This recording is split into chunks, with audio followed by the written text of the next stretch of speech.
टिटाक पावलुचें पत्र अवेसवट 2 भावार्थ्यांक उपदेश.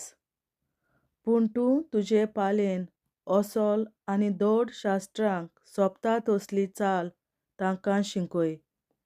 जाणटे दादले अल्पभोजोणी, उंच ध्येयांचे, मर्यादेचे, तशेंच भावार्थांत, प्रितीमोगांत आनी सोंसणीकायेंत थीर धोंड जावचे. तेच परी जाणट्यो बायलो भक्तिवंत जिविताच्यो जावच्यो. तांणी चाड्यो सांगच्यो न्हय आनी बेबदीकाय करची न्हय. ताणें बरे देखेची वाट दुसऱ्यांक शिकोवची. तांचे कडचें तरण्या बायलांनी आपआपल्या घोवांचो मोग करूंक आनी आपल्या भुरग्यांची आपुरबाय करूंक शिकचें. तशेंच त्यो मर्यादेच्यो निर्मळ जिविताच्यो, आपल्या घरा दाराच्यो मोयपाशी आनी आपआपल्या घोवांक कालत्यो जावच्यो. हे परी देवाच्या उतराक बेमान जावचो ना. तशेंच तरण्या दादल्यांक माणसुगेन चलूंक बूट दी. सगळ्याच वाटांनी बऱ्या करण्यांची देख दी.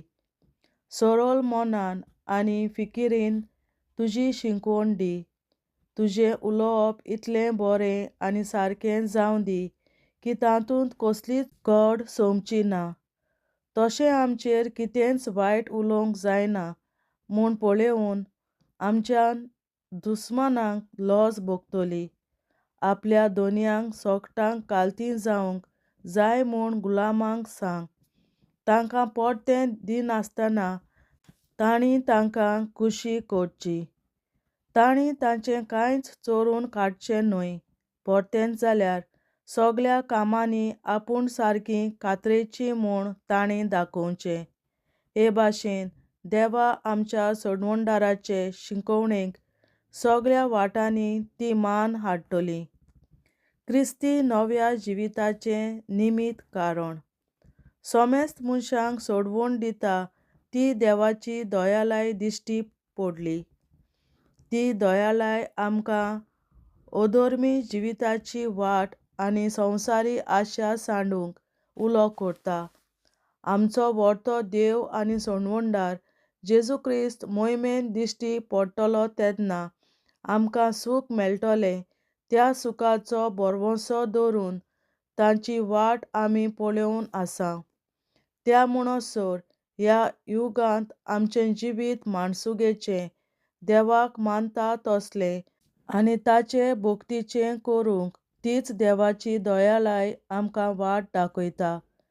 ताणें आमचे पासत आपणाचेच बलिदान केलें आनी अशें सर्व तरेच्या खोटेपणांतलीं आमकां सोडयलीं आनी आमकां शुद्ध निर्मळ करून आपली खाशा परजा केली.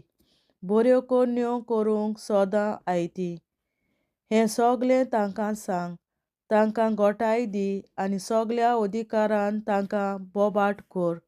कोणेच तुजी बेपरवा करची न्हय. देवाचें उतोरें. देवाचे व्हड उपकार.